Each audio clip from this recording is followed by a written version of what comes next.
আম জাম কাঁঠাল লিচুর যেমন স্বাদ আছে, মাছ গোস্ত খাওয়ার যেমন স্বাদ আছে, ইমানেরও কি আছে? স্বাদ আছে। ইমানটাকে যদি ইমানের মতো বুকে ধারণ করা যায়, আল্লাহর রাসূল বলেন ইমানেরও একটা স্বাদ আছে। ইমানের জিন্দেগিতে চললে পরে ইমানের স্বাদ যে ব্যক্তি পায়, দুনিয়ার অন্য কোনো স্বাদের সাথে তার আর কোনো তুলনাই চলে না। তখন সেই ব্যক্তি দুনিয়া ছাড়তে রাজি হয়ে যায়, ইমান ছাড়তে রাজি হয় না। ওই যে গত সপ্তাহে বললাম, হযরত বিলাল রাদিয়াল্লাহু আনহু তিনি ইমানের স্বাদ পেয়ে গেছেন, এই কারণে তিনি জীবন দিতে রাজি হচ্ছেন, কিন্তু ইমান দিতে রাজি হচ্ছেন না। ইমানের স্বাদ পেয়ে গেছেন। তো যুদ্ধের ময়দানে একজন সাহাবী এসে নবীজির হাতে ইমান গ্রহণ করছেন, সাচ্চা দিলে ইমান গ্রহণ করছেন। তো ইমানের স্বাদ পেয়ে গেছে, ক্ষুধার্ত নবীজির সামনে খেজুরের বাটি রাখা, এই খেজুর খাইতেছে।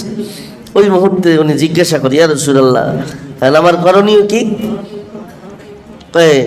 এখন তোমার ইমান আনার পরে করণীয়, এখন তো নামাজের ওয়াক্ত না, এখন যুদ্ধের ময়দানে জিহাদ চলতেছে, যদি পারো তো জিহাদে যেয়ে শরীক হও। জিহাদে শরীক হলে কি হবে? তুমি যদি বেঁচে যাও তাহলে তুমি আল্লাহর কাছে বীরের মর্যাদা পাবা, আর যদি তুমি মারা যাও তাহলে আল্লাহর কাছে শহীদের মর্যাদা পাবা। শহীদ হলে কি হবে? তুমি জান্নাতের পাখি হয়ে যাবা। এখানে দুনিয়ার যে খেজুর খাইতেছে এর চাইতে আর উন্নত মানের খাবার আল্লাহ তোমার জান্নাতে খাওয়া, তাই নাকি? সাহাবী খেজুরটা হাতে নিয়ে খাচ্ছিলেন, হাদিসের মধ্যে আসে উনি খেজুর পুরাটা খাওয়া শেষ করেন নাই। উনি বলতেছেন এই খেজুর তাহলে পুরাটা খাইতেও অনেক সময় লাগবে। খেজুর অর্ধেক খাওয়া আর অর্ধেক হাতে খেজুরটা ওই অবস্থায় রেখে উনি চললেন জিহাদের ময়দানে। জিহাদ করতে করতে যখন বাতিলের তীরের আঘাতে যখন রক্তাক্ত হয়ে জমিনের মধ্যে পড়ে যাচ্ছেন, পড়ে আছেন, তো দৌড়ে এসে অন্যান্য সাহাবীরা তাকে উদ্ধার করে সেবা করার জন্য তাঁবুতে নিয়ে যাবেন। উনি বলে কি, আমাকে ধইরো না, আমাকে কোনো পট্টি লাগায়ও না, আমাকে কোনো সেবা শুশ্রূষার জন্য টানাটানি কইরো না। ফুস্তু রব্বিল কাবা, রবের কাবার কসম আমি সফলকাম হয়ে গেছি। জিজ্ঞেস করছে নবীজির কাছে, ইয়া রাসূলুল্লাহ, সফলকাম হয়ে গেছি, সফলকাম হয়ে গেছি, সে রবের কাবার কসম করে বলতেছিল, অথচ তার শরীর থেকে রক্ত পড়তেছিল। আল্লাহর রাসূল বললেন, আমি যে তারে বলছিলাম, আল্লাহ পাক রব্বুল আলামিন ওই আহত অবস্থায় যুদ্ধের ময়দানে তার জান যাওয়ার আগে তার জান্নাতটা তার চোখের সামনে তুলে ধরছিলেন। ও জান্নাতের হুরপুরীদের ডাকাডাকি দেখতেছিল, এই কারণে সে হাসতে হাসতে রবের কাবার কসম সফল হয়ে গেছি বলে মরে গেছে। যারা আসমানি কিতাব এর অনুসারী, কোরআনের ভাষায় তাদেরকে আহলে কিতাব বলা হয়। যেহেতু ইহুদি এবং খ্রিস্টান, এরা তাওরাত এবং ইনজিলের অনুসারী ছিল, তাই কোরআনের ভাষায় ইহুদি এবং খ্রিস্টানদেরকেও আহলে কিতাব বলা হয়। আল্লাহ পাক সে আহলে কিতাবদেরকে সম্বোধন করে বলছেন, ইয়া আহলাল কিতাব, হে আহলে কিতাবগণ, অর্থাৎ হে ইহুদি এবং খ্রিস্টানগণ, যে তোমরা একটা বিষয়ে মিথ্যা প্রপাগান্ডা চালাও, তোমরা একটা বিষয়ে মিথ্যা দাবি করো, অথচ বাস্তবে সেটা একদমই তোমাদের দাবি মিথ্যা এবং যুক্তির আলোকে সেটা একদমই ভিত্তিহীন। দাবিটা হলো ইব্রাহিম আলাইহিস সালামকে নিয়ে। ইহুদি এবং খ্রিস্টান তাদের পরস্পরের দাবি, ইহুদিরা দাবি করে যে ইব্রাহিম আলাইহিস সালাম তাদের কিতাবের অনুসারী, আর খ্রিস্টানরাও দাবি করে যে ইব্রাহিম আলাইহিস সালাম হলেন খ্রিস্ট ধর্মের অনুসারী, তাওরাত এবং ইনজিল কিতাবের অনুসারী তিনি ছিলেন। এ কারণে ইহুদি এবং খ্রিস্টানরা তাদের নিজস্ব দাবি অনুযায়ী তাদের নিজেদেরকে ইব্রাহিম আলাইহিস সালামের অনুসারী বলে বিশ্বাস করত। আল্লাহ পাক রব্বুল আলামিন তাদের এই মিথ্যা দাবির জবাব এই আয়াতের মধ্যে দিচ্ছেন যে, হে আহলে কিতাবগণ, অর্থাৎ হে ইহুদি এবং খ্রিস্টানরা, লিমা তুহাজ্জুনা ফি ইব্রাহিম, তোমরা ইব্রাহিমকে নিয়ে পরস্পর কেন তোমরা ঝগড়া বিবাদ করো? তোমরা খ্রিস্টানরা দাবি করো যে আমরা ইব্রাহিমের অনুসারী, আবার খ্রিস্টান হিসেবে তোমরা ইহুদিদের বিপরীতে দাবি করো যে না, ইব্রাহিম আমাদের অনুসারী, আমরা ইব্রাহিম নবীর অনুসারী। অথচ ওমা উনজিলাতিত তাওরাতু ওয়াল ইনজিলু ইল্লা মিন বাদি, ইহুদিদের কাছে ছিল তাওরাত, খ্রিস্টানদের কাছে ছিল ইনজিল। অথচ ইনজিল এবং তাওরাত এই দুইটা কিতাবই ইল্লা মিন বাদি, আল্লাহ বলছেন এই দুইটা কিতাবই নাজিল করা হয়েছিল ইব্রাহিম আলাইহিস সালামের অনেক পরে। অর্থাৎ ইব্রাহিম আলাইহিস সালাম এই দুই কিতাব নাজিল হওয়ার অনেক পরে পৃথিবীতে এসেছেন, যে কারণে তাওরাত এবং ইনজিলের মূল অনুসারী তিনি, এই দাবি একদমই ভিত্তিহীন। বরং আল্লাহ পাক রব্বুল আলামিন বলছেন যে তোমরা এই যে দাবি করছো, এই দাবির আগে তোমাদের নিজস্ব একটু জ্ঞান খাটিয়ে হিসাব নিকাশ করে তারপরে দাবি করা দরকার ছিল। সেই কোথায় মুসার উপরে আপনার তাওরাত কিতাব নাজিল হয়েছে, সেই কোথায় ইনজিল কিতাব নাজিল হয়েছে, তার কত আগে ইব্রাহিম আলাইহিস সালাম পৃথিবীতে এসেছেন, মিলে না তো হিসাবে। যুগের বিবেচনায় কোনোভাবেই তাওরাত এবং ইনজিলের অনুসারী ইব্রাহিম নবীকে বানানো যায় না। তাতে তোমাদের উভয়ের দাবি মিথ্যা। হাজার বছরের যুগের ব্যবধান। আল্লাহ বলছেন যে তোমরা আসলে এমন বিষয় নিয়ে নিজেদের মধ্যে বিতর্ক করছো, লাইসা লাকুম বিহি ইলম, যে বিষয়ে তোমাদের আসলে প্রকৃত কোনো জ্ঞান নাই। আল্লাহ বলছেন ফালিমা তুহাজ্জুনা ফিমা লাইসা লাকুম বিহি ইলম, তাহলে যে বিষয়ে তোমাদের প্রকৃত তথ্য জানা নাই, সে বিষয়ে তোমরা নিজেদের মধ্যে কেন দ্বন্দ্ব এবং বিবাদে তোমরা জড়িয়ে পড়ছো? এটা কাম্য না। বরং আল্লাহ পাক রব্বুল আলামিন এবার ফয়সালা দিচ্ছেন, মা কানা ইব্রাহিমু ইয়াহুদিয়্যান ওয়ালা নাসরানিয়্যা ওয়ালাকিন কানা হানিফান মুসলিমা ওয়া মা কানা মিনাল মুশরিকিন।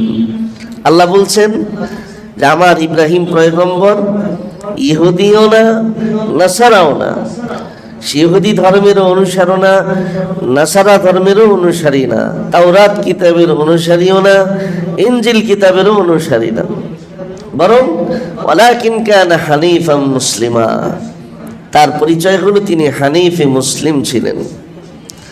হানিফাম মুসলিমা, তিনি হানিফ মুসলিম ছিলেন, অর্থাৎ এক কথায় তিনি মুসলমান ছিলেন। এখানে প্রথম প্রশ্ন যে হানিফ মুসলিম কাকে বলে? আল্লাহ পাক শুধু মুসলিম বলেন নাই, হানিফাম মুসলিমা, মুসলিম শব্দের সাথে হানিফ শব্দ যুক্ত করেছেন। হানিফ কাকে বলে?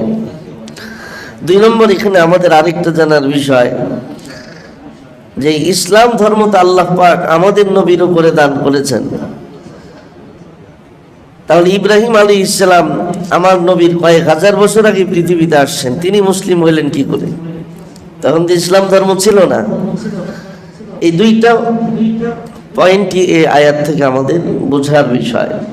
প্রথমে আমরা আলোচ্য বিষয় বুঝলাম, যেখানে আল্লাহ পাক ইহুদি খ্রিস্টানদের একটা মিথ্যা দাবির জবাব দিয়েছেন, যে তারা ইহুদি দাবি করে, কেউ তাকে নাসারার অনুসারী দাবি করে। আল্লাহ বললেন কোনোটাই না, তার পরিচয় হলো তিনি মুসলমান। তাহলে প্রথম প্রশ্নের জবাব যে হানিফি মুসলিম কাকে বলে? হানিফ শব্দের অর্থ হলো একনিষ্ঠ, অর্থাৎ এমন একত্ববাদী বিশ্বাসী ব্যক্তি। হানিফ বলা হয় এমন একত্ববাদী বিশ্বাসী ব্যক্তি যার মধ্যে শিরকের সরিষা দানা পরিমাণ কোনো সম্পর্ক নাই। আবার হানিফ শব্দের আরেকটু সুন্দর ব্যাখ্যা হলো যে হানিফ বলা হয় এমন ব্যক্তিকে যিনি ইসলাম ধর্ম গ্রহণ করার আগেও সম্পূর্ণ শিরিক থেকে তিনি মুক্ত ছিলেন। যদিও তিনি ইসলাম ধর্ম গ্রহণ করেন নাই, কিন্তু তারপরেও শিরকের সাথে তার কোনো সম্পর্ক ছিল না। এবং ইসলাম ধর্ম গ্রহণ করার পরেও মুসলিম অবস্থায় শিরকের সাথে ন্যূনতম কোনো সম্পর্ক তার নাই, এমন একনিষ্ঠ একত্ববাদী বিশ্বাসী মুসলিমকে বলা হয় হানিফ মুসলিম। ইব্রাহিম আলাইহিস সালামের জিন্দেগিটা যদি আমরা দেখি, আমরা তো তারই সন্তান, তিনি আমাদের মুসলিম জাতির পিতা হিসাবে আখ্যায়িত হয়েছেন। আল্লাহ পাক এই ঘোষণাই দিয়েছেন, মিল্লাত আবিকুম ইব্রাহিম হুয়া সাম্মাকুমুল মুসলিমিন, তিনি তোমাদের মুসলিম জাতির পিতা, তা আমরা তার সন্তান। এ কারণে আমাদের বাবা কেমন মুসলমান ছিলেন? আল্লাহ বলছেন হানিফ মুসলিম ছিলেন। তা হানিফ মুসলিম কি? হানিফ মুসলিমের অর্থ বললাম, যিনি ইসলাম ধর্ম গ্রহণ করার আগেও শিরকের সাথে কোনো সম্পর্ক রাখেন নাই, পরেও না। যেমন ইব্রাহিম আলাইহিস সালাম শুরুতেই তো আর তিনি আল্লাহর পক্ষ থেকে নবুয়ত পান নাই, তার শুরুর সময়টা নবুয়ত বিহীন যখন তিনি ছিলেন। ইব্রাহিম আলাইহিস সালামের জন্মটা হয়েছিল এক মূর্তি পূজক পরিবারে। আমরা সবাই জানি তার পিতার নাম ছিল আজর। তিনি ছিলেন একজন মূর্তি পূজক, নয় শুধু একজন মূর্তির ব্যবসায়ীও, নিজের হাতে মূর্তি বানিয়ে সেগুলো বাজারে বিক্রি করতেন। তো যখন আল্লাহ সম্পর্কে তার কোনো ধারণা ছিল না, ইব্রাহিম আলাইহিস সালাম যখন এক আল্লাহর কোনো সন্ধান পান নাই, যখন তিনি জন্মের পর থেকেই তার পরিবারে নিজের পিতাকে মূর্তি পূজায় লিপ্ত দেখেছেন, মূর্তির সামনে মাথা নত করতে দেখেছেন, তার পরিবার পরিজন, তার পুরো দেশ, গোটা সমাজকে তিনি দেখেছেন যে তারা মূর্তির সামনে মাথা নত করে। তো ছোট্ট মানুষের মধ্যে সাধারণ আমরা কি দেখি? একটা বাচ্চা মানুষ বড়দেরকে যা করতে দেখে সে তাই করে।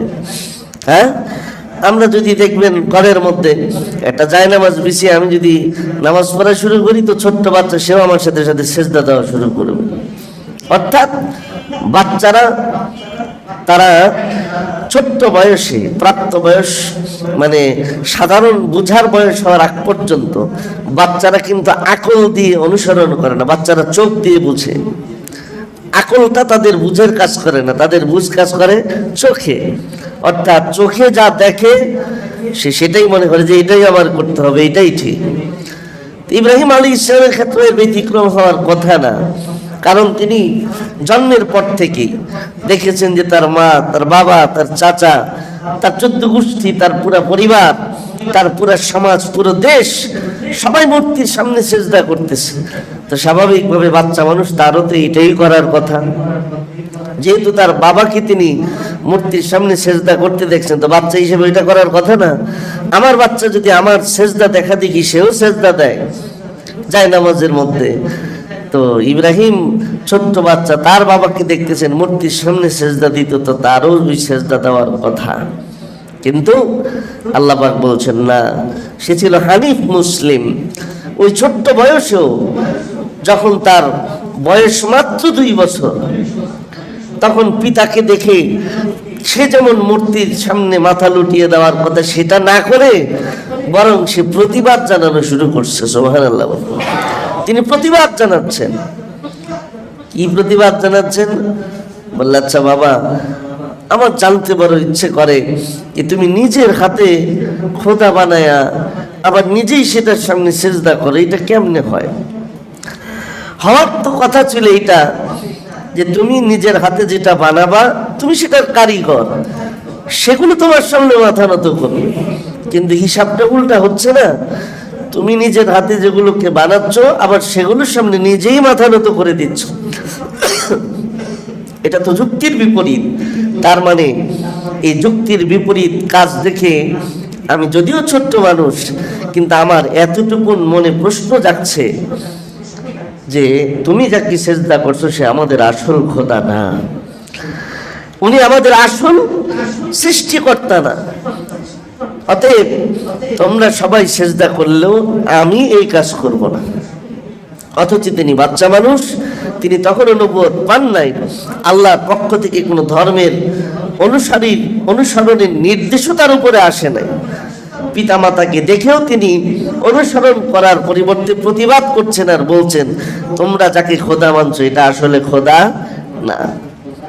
এরপরের ঘটনা আমরা সবাই জানি। ইব্রাহিম আলাইহিস সালাম সেই স্রষ্টার সন্ধান তিনি কিভাবে খুঁজে বের করেছিলেন কোরআনে কারিমে বিস্তারিত তার বর্ণনা এসেছে। কখনো চাঁদ, কখনো তারা, কখনো সূর্য, এক একটিকে এক এক সময় সৃষ্টিকর্তা ভাবতে গিয়েও থমকে গিয়েছিলেন। শেষ পর্যন্ত খুঁজতে খুঁজতে তিনি আসল স্রষ্টার সন্ধান তিনি পেয়ে গিয়েছিলেন। যখন তিনি বলতে শুরু করলেন, ইন্নী ওয়াজ্জাহতু ওয়াজহিয়া লিল্লাযী ফাতারাস সামাওয়াতি ওয়াল আরদা হানিফা ওয়া মা আনা মিনাল মুশরিকিন, তিনি তখন বললেন যে আমি এতক্ষণে বুঝলাম তারাও আমার খোদা না, চাঁদও আমার খোদা না, সূর্যও আমার খোদা না। তাহলে আমার খোদাকে, এগুলোকে যিনি সকালবেলা আকাশে উঠান, রাতের আকাশে উঠান, আবার আকাশ থেকে সময় মতো এগুলোকে ডুবিয়ে দেন, তিনি আড়াল থেকে কাজ করেন, তাকে দেখা যায় না কিন্তু তাকে সৃষ্টিকর্তা রব হিসাবে মানা যায়। তো সেই সূর্য, আসমানের তারকা, চাঁদ, এগুলোর যিনি সৃষ্টিকর্তা, আমি তাকে আমার রব হিসেবে মেনে নিলাম। সুবহানাল্লাহ। তার মানে ছোট্ট বয়সে ইসলাম ধর্ম গ্রহণ করার আগে মুহূর্তকালের জন্য তিনি শিরকের মধ্যে লিপ্ত হন নাই। বাবা মার দেখা দেখিও না, যখন কোনটা শিরিক কোনটা তাওহীদ এটা বুঝার বয়স যখন ইব্রাহিম নবীর মধ্যে ছিল না, তখনও তিনি বাবার দেখা দেখি অনুসরণ না করে বরং প্রতিবাদ করেছেন যে এগুলো আমার খোদা হতে পারে না।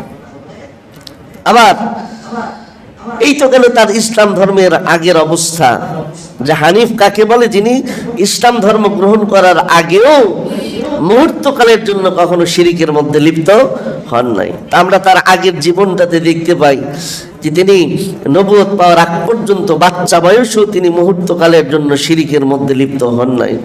এরপরে যখন তিনি নবুয়ত পেলেন, তারপরে কি অবস্থা, এই নবুয়ত পাওয়ার পরেও শিরকের সামান্য গন্ধ তার মধ্যে ছিল না, যেটাকে শিরিক বলা যায় না, কিন্তু শিরিক ভাব ওইটার মধ্যেও তিনি পা দেন নাই, অতটুকুন শিরিকের সাথেও তিনি সম্পর্ক রাখেন নাই। যেমন ইব্রাহিম আলাইহিস সালামের উপরে ক্ষিপ্ত হয়ে নমরুদ যখন আগুন প্রজ্বলিত করলো, সেই আগুনের মধ্যে ইব্রাহিম আলাইহিস সালামকে যখন ফেলা হবে, ঠিক ওই মুহূর্তে কে এসেছিলেন? জিবরাইল আলাইহিস সালাম। জিবরাইল আলাইহিস সালাম সর্বপ্রথম আসলেন, এসে বললেন যে সবাই আপনার বিরুদ্ধে, আপনার পিতামাতা, পরিবার পরিজন সবাই আপনার বিরুদ্ধে। ওই যে আগুনের প্রচন্ড কুণ্ডলি প্রজ্বলিত করে চরকির মধ্যে রশি ঘুরিয়ে ঘুরিয়ে আপনাকে সেই আগুনের মধ্যে ফেলবার জন্য তাকিয়ে দেখেন, আপনার পিতাও রশি ধরে আছে, আপনার মাও রশি ধরে রাখছে যে চরকিতে ঘুরায় ঘুরে আপনাকে আগুনে ফেলবে। তার মানে আপনার পক্ষে কেউ নাই, আমি এসেছি, আপনি যদি চান তাহলে আমি এই আগুন থেকে আপনাকে বাঁচানোর ব্যবস্থা করে দিতে পারি, আমি জিবরাইল ফেরেশতা সেই ক্ষমতা রাখি। তখন ইব্রাহিম আলাইহিস সালাম কি জবাব দিলেন? ইব্রাহিম আলাইহিস সালাম জবাব দিলেন, জবাব দেওয়ার আগে আমাদের যেটা বোঝা দরকার, যদি তখন তিনি বলতেন যে ঠিক আছে আমাকে বাঁচানোর ব্যবস্থা করে দাও, এতে তার ঈমান চলে যাইতো না, এটা সরাসরি শিরকও হতো না। কিন্তু তিনি তো আমাদের জাতির পিতা, সকল কিয়ামত পর্যন্ত আনেওয়ালা মুসলমানদের জন্য তিনি আদর্শ হবেন, তাই শিরিক তো করেনই নাই। শিরিকের একটা মানে বাহ্যিক একটা ভাব দেখা যায়, এমন শিরিকের সাথেও তিনি সম্পর্কটা রাখতেছেন না। তাই তিনি ফেরেশতা জিবরাইলকে জবাব দিচ্ছেন, এই জিবরাইল, তুমি যে আমার সাহায্যের জন্য এসেছ, আমি তোমার কাছে জানতে চাই যে তোমার মনে যদি আসমান থেকে দরদ লাগে, যাহা ইব্রাহিম জ্বলতেছে, তাড়াতাড়ি যায় তারা সাহায্য করি, যে তুমি দেখতে পাইয়া দৌড়ে আসছো, তো তোমার আমার সবার যিনি সৃষ্টিকর্তা, যার জন্য এখন আমার আগুনে জ্বলতে হচ্ছে, তিনি কি আসমানে থেকে দেখতেছেন না আমারে? তিনি কি দেখতেছেন না আমারে? তো তিনি যদি দেখেন তাহলে তোমারে পাঠাইলো কেন? আমার মাধ্যম দরকার কি? আর যদি তিনি দেখার পরেও তিনি চান যে আমি আগুনে জ্বলি, তাহলে আমি সেই রবের জন্য জীবন দিতে প্রস্তুত, কিন্তু তোমার সাহায্য নিতে আমি রাজি না। সুবহানাল্লাহ। বাহ্যিকভাবে সেটা শিরকের একটা ভাব দেখা যায় যে আল্লাহকে দেখে জিবরাইল ফেরেশতার সাহায্য নিচ্ছে, কিন্তু নিলেও কি হইতো না, এটা শিরক হইতো না। কিন্তু তিনি যেহেতু উজ্জ্বল আদর্শ হবেন, এজন্য আল্লাহকে রাইখা জিবরাইল ফেরেশতার সাহায্য নিবেন, বাহ্যিক একটা শিরিক ভাব দেখা যায়, এটাতেও তিনি রাজি না।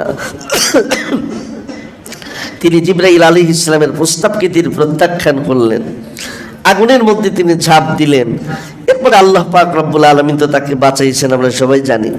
আমার যেটা বোঝানোর উদ্দেশ্য যে মুসলিম হানিফ কাকে বলা হয়, এই যে হানিফ শব্দের অর্থ এটা যে তিনি ইসলাম ধর্মে গ্রহণ করার আগেও মুহূর্তকালের জন্য শিরকের সাথে কোনো সম্পর্ক রাখেন নাই, এবং ইসলাম ধর্ম গ্রহণ করার পরেও শিরিক ভাব হয় এমন কোনো কাজের সাথেও তিনি সম্পর্ক রাখেন নাই। এর নাম হলো মুসলিমান হানিফান, হানিফ মুসলিম।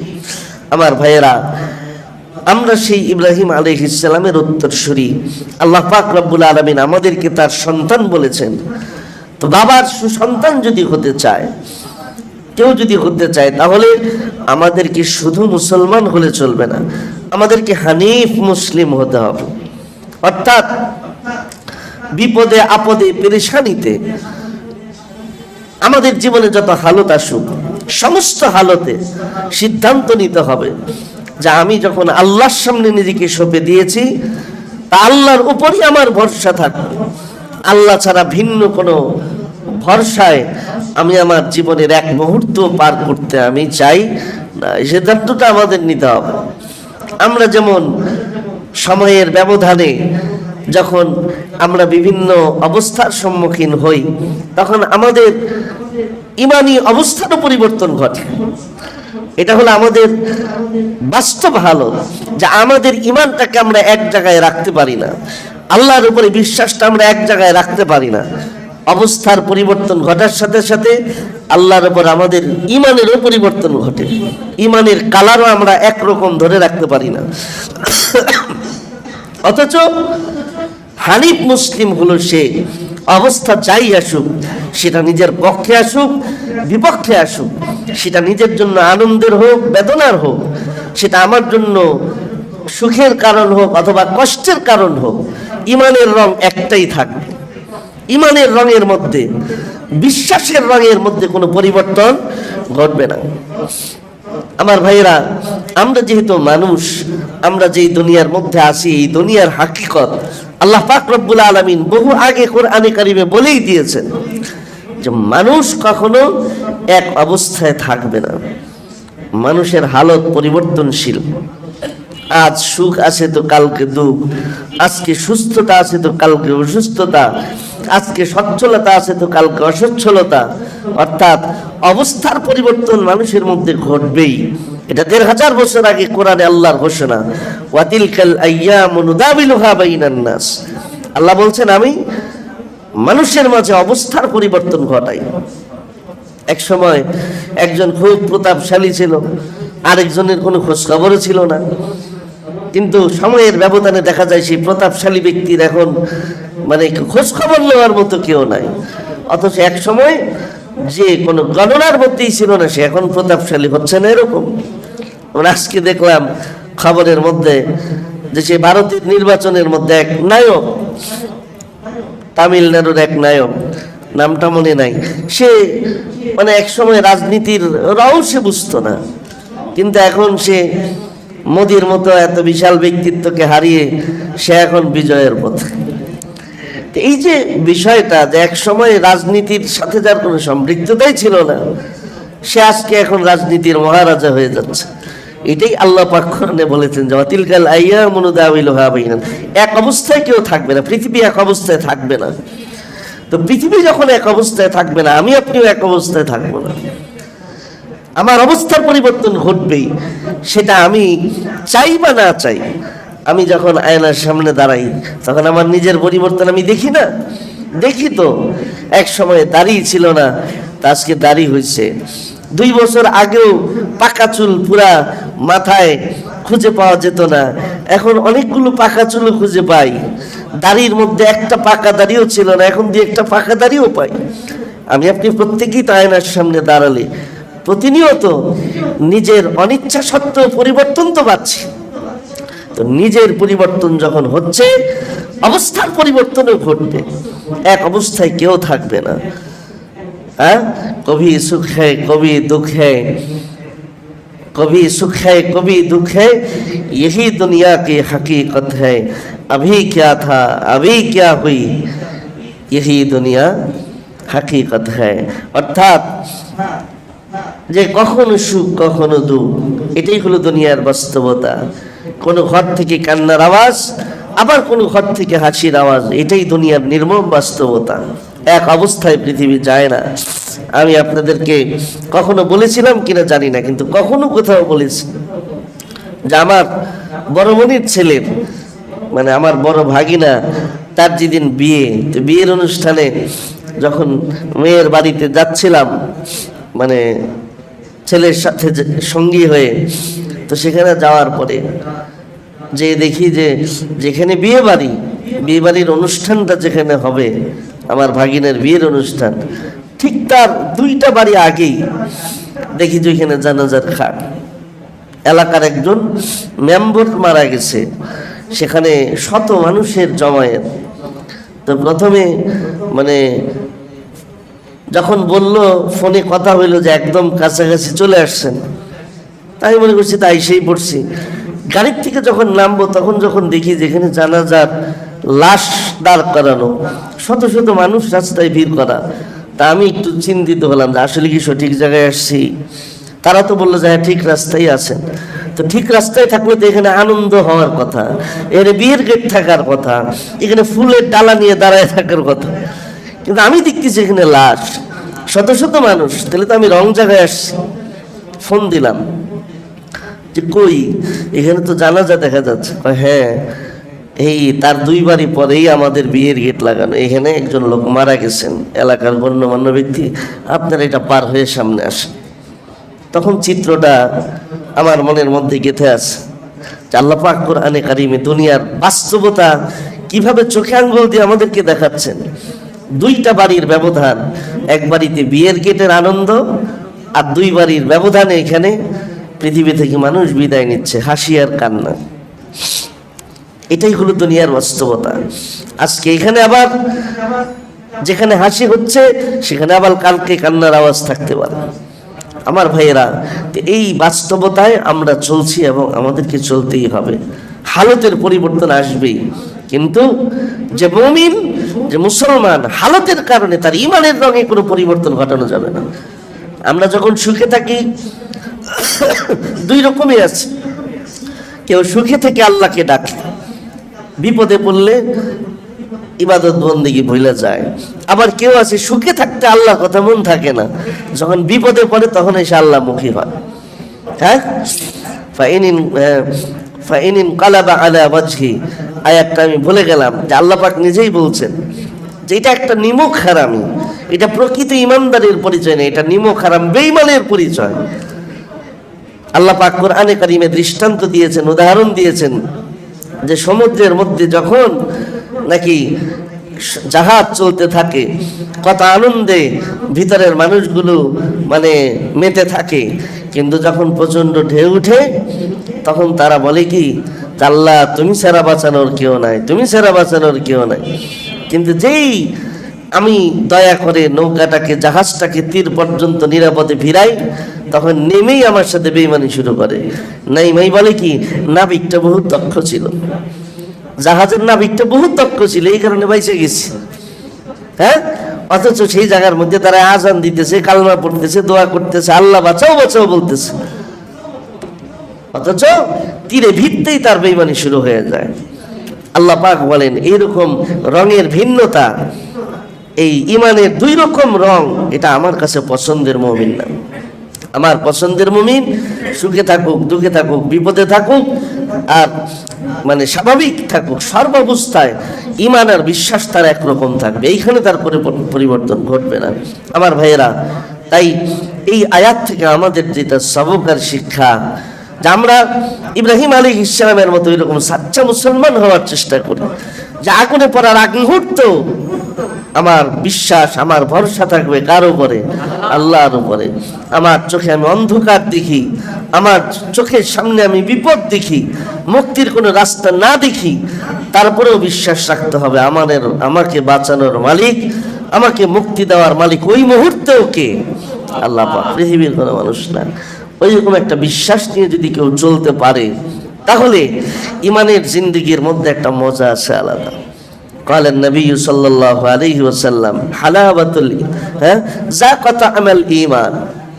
আল্লাহর রাসূলের হাদিসের এই অর্থটা কি? ইমানের স্বাদ ওই ব্যক্তি অনুভব করে। ইমানের সাথে স্বাদের কি সম্পর্ক? ইমান তো দেখাই যায় না, এটা আবার স্বাদ কিসের? স্বাদ তো খাবারের সাথে বলতে পারেন যে আমি চকলেট খাইতেছি এটা স্বাদ লাগে, আম খাইতেছি স্বাদ লাগে। কিন্তু আল্লাহর রাসূল কি বলেন? যাকা তা'মাল ঈমান। আরেক বর্ণনায় নবীজি বলছেন যাকা হালাওয়াতাল ঈমান, ঈমানের মিষ্টতার স্বাদ, ঈমানের হালুয়ার স্বাদ ওই ব্যক্তি অনুভব করছে। বাহ্যিক তর্জমা। তার মানে বোঝা গেল আম, জাম, কাঁঠাল, লিচুর যেমন স্বাদ আছে, মাছ গোশত খাওয়ার যেমন স্বাদ আছে, ঈমানেরও কি আছে? স্বাদ আছে। ঈমানটাকে যদি ঈমানের মতো বুকে ধারণ করা যায়, আল্লাহর রাসূল বলেন ঈমানেরও একটা স্বাদ আছে।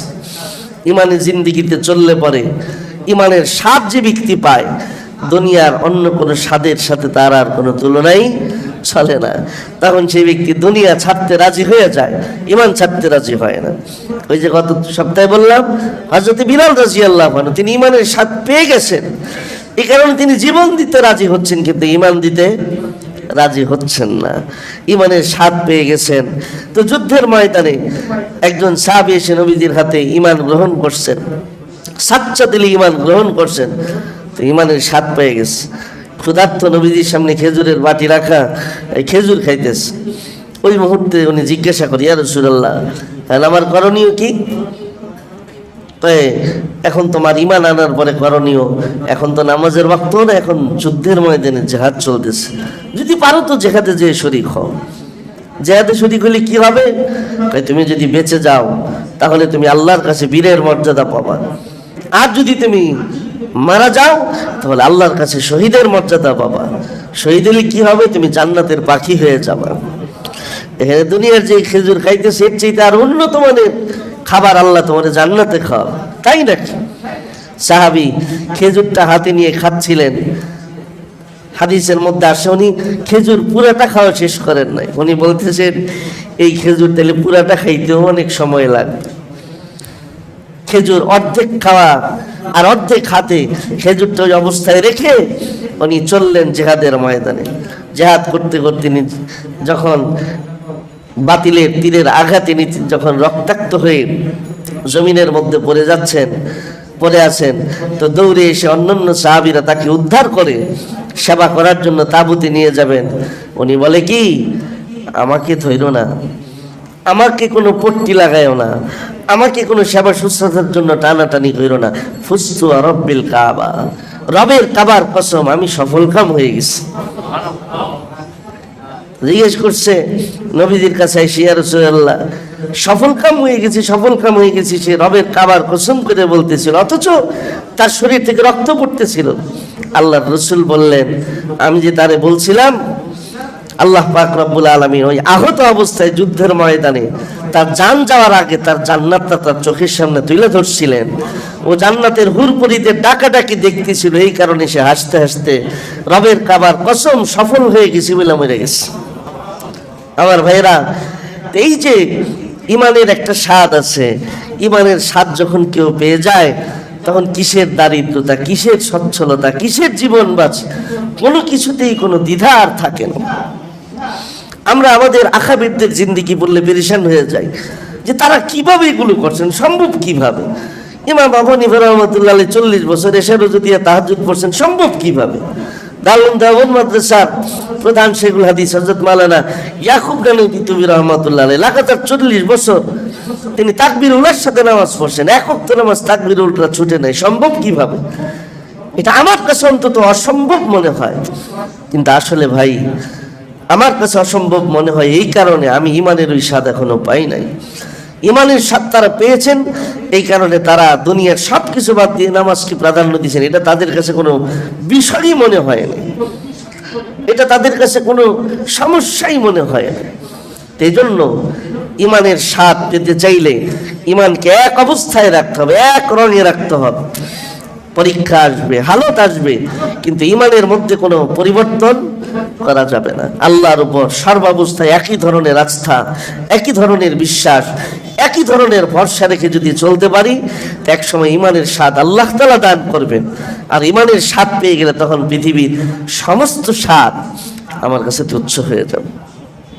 আমার ভাইয়ের, আজকে নামাজ পড়তে কষ্ট লাগে, রোজা রাখতে কষ্ট লাগে, দান করতে খুব কষ্ট লাগে, টাকা পয়সা দিনের পথে খরচ করতে খুব কষ্ট লাগে, পর্দার সাথে চলতে কষ্ট লাগে, গুনাহ ছাড়তে পেরেশান লাগে।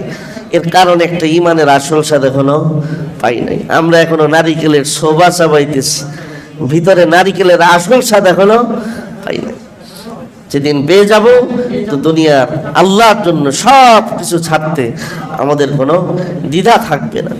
এজন্য আসুন ইব্রাহিম আলাইহিস সালামের মতো ওইরকম হানিফ মুসলিম, একনিষ্ঠ মুসলিম আমরা হওয়ার জন্য চেষ্টা করি, যে আমাদের ইমানের রঙে কোনো পরিবর্তন হবে না। যেই হালত আসুক, আমরা আল্লাহর উপরে সর্বাবস্থায় বিশ্বাস, ভরসা, তাওয়াক্কুল একই রকম রাখবো। আল্লাহর কাছে আমাদের সন্তুষ্টি, আল্লাহর কাছে আমাদের চাওয়া পাওয়া একই রকম থাকবে। আমরা এক হালতে আমাদের ইমানটাকে আনার চেষ্টা করি। আল্লাহ আমাদের সবাইকে তৌফিক দান করেন। ওয়া আখিরু দাওয়ানা আলহামদুলিল্লাহ।